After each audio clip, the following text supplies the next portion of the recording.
మన గోదావరి కనిలో అండి లక్ష దీపోత్సవం కార్యక్రమం అండి. శివపార్వతుల దగ్గర ఇక్కడ మొదట దీపోత్సవం జరిగిందండి. ప్రతి ఒక్కరు దీపాలు చూడండి ఎలా అలంకరణ ఇస్తున్నారు. లక్ష దీపోత్సవం అండి.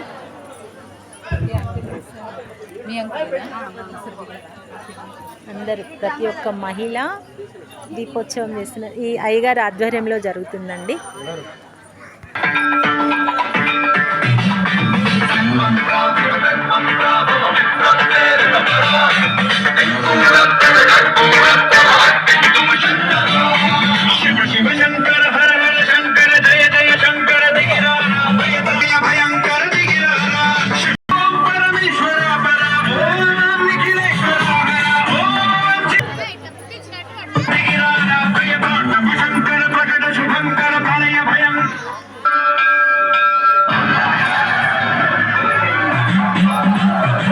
దీపోత్సవాలు చూసారా